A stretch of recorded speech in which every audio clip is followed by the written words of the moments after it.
Iya, iya.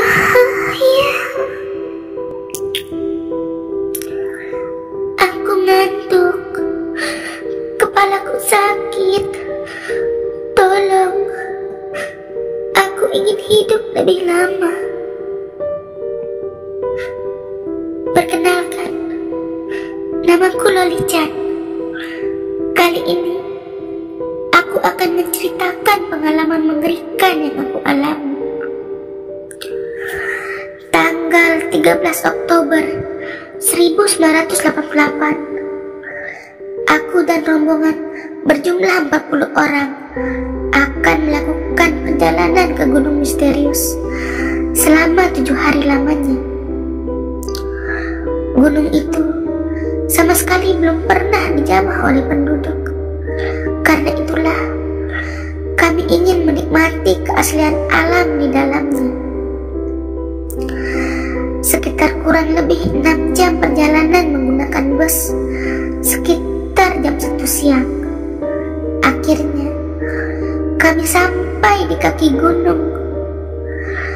Kami merasakan kesejukan yang tiada tara. Kami semua naik ke atas gunung, berharap menemukan danau atau air terjun. Tak lupa kami memasang tanda agar kami bisa kembali pulang. Sejam kami berjalan menaiki gunung itu, akhirnya kami menemukan air terjun yang indah. Akhirnya kami memasang tenda di lokasi tersebut. Ada yang mandi di air terjun, duduk menikmati pemandangan, bercengkrama, memasak, dan lain-lain. Sedangkan aku hanya berdua duduk dengan temanku Lisa. Lisa pun berkata padaku bahwa dia ingin segera tidur di tenda karena ngantuk. Melihat Lisa tidur di tenda itu, akhirnya aku pun juga ingin tertidur di siang hari karena mengantuk. Aku pun segera rebahan di tenda itu. Hampir rasanya aku terlelap. Tiba-tiba suara teriakan datang dari luar.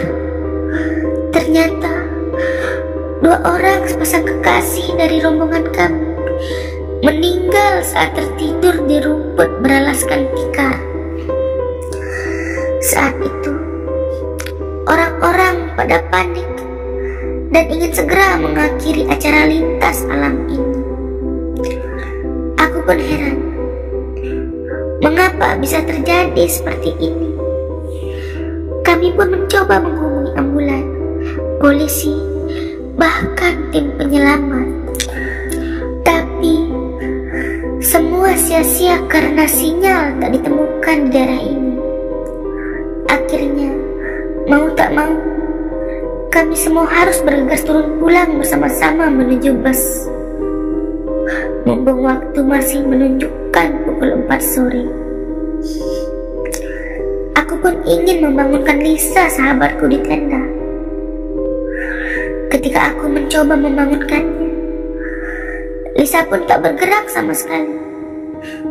Aku pun mencoba membangunkannya lagi, namun hasilnya nihil.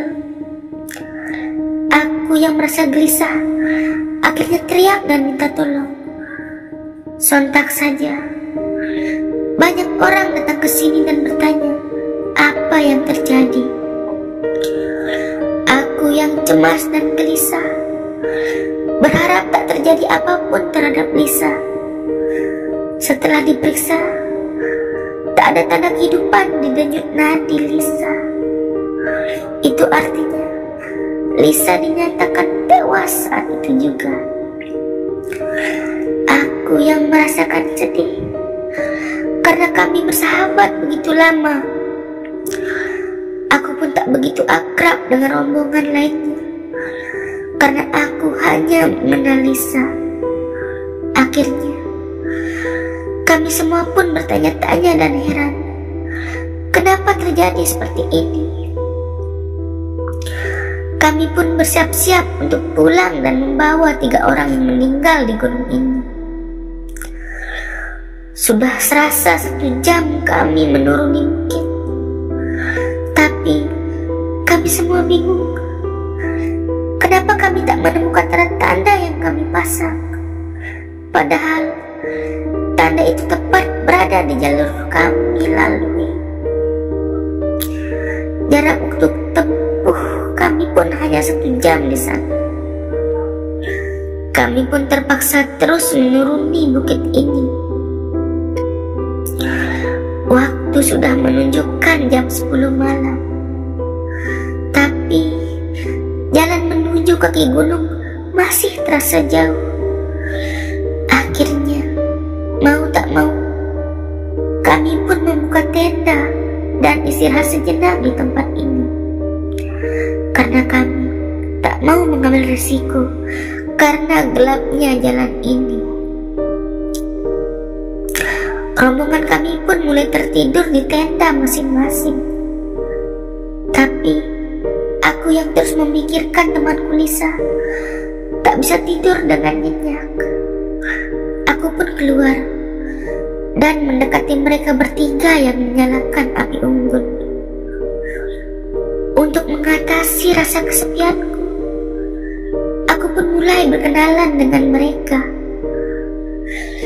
Ternyata mereka adalah sepasang kekasih bernama Andi dan Mona, sedangkan satu sahabatnya bernama Dita. Akhirnya, kami pun berbicara satu sama lain. Ketika waktu menunjukkan jam 12 malam, si Mona ingin tertidur di pangkuan Andi, dan si Andi mengelus-elus kepala Mona hingga terlelap. Waktu sudah menunjukkan pukul 1 malam. Hujan kecil pun mulai jatuh. Akhirnya, kami pun ingin memasuki tenda.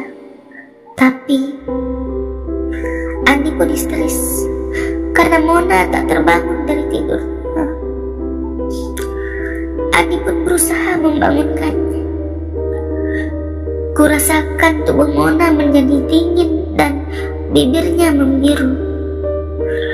Aku dan Dita pun segera berusaha membangunkan yang lainnya.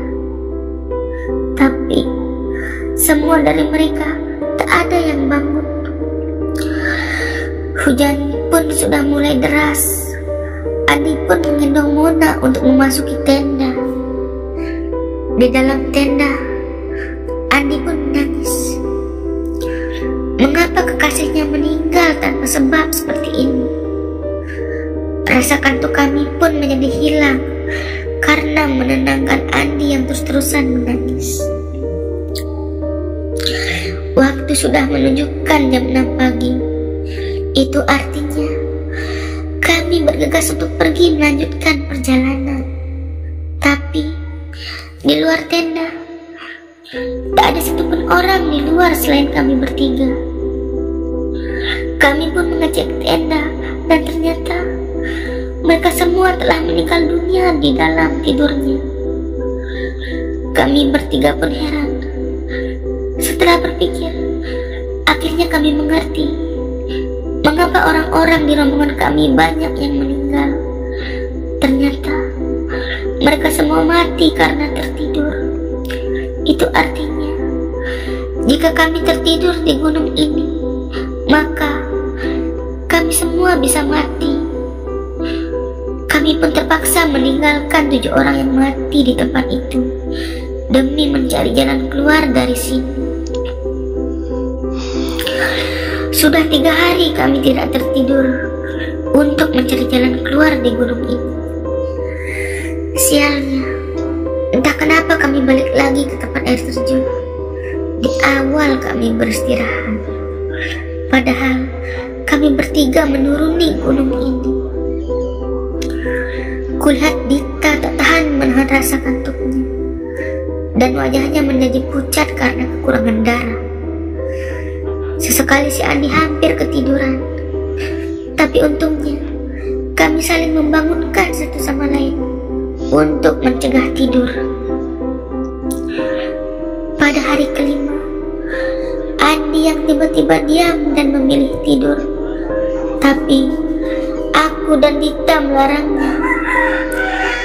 Si Andi pun mengatakan bahwa dia telah sedih karena kekasihnya telah meninggal, dan dia pun ingin mengakhiri hidupnya. Si Andi pun memaksa kami untuk menjauh darinya. Akhirnya kami pun lari menjauhinya. Tapi setelah 3 menit kami pun balik lagi untuk mencegah Andi. Tapi semua itu sia-sia karena Andi sudah tak bernyawa lagi. Akhirnya kami pun melanjutkan menuruni gunung ini. Hingga akhirnya tiba hari ke-7. Si Dita terlihat lemas, pucat, gak mampu berjalan lagi. Sedangkan aku juga mengalami hal yang sama. Si Dita pun seketika meninggal di tempat. Aku yang berjalan tertatih-tatih, seperti tak merasakan lagi tubuh ini. Kepalaku rasanya ingin meledak, sakit, tak bisa menahan ngantuk yang sangat berat ini. Yang ku tahu adalah menuruni gunung kutukan ini. Apakah hidupku akan berakhir di tempat ini? Iya.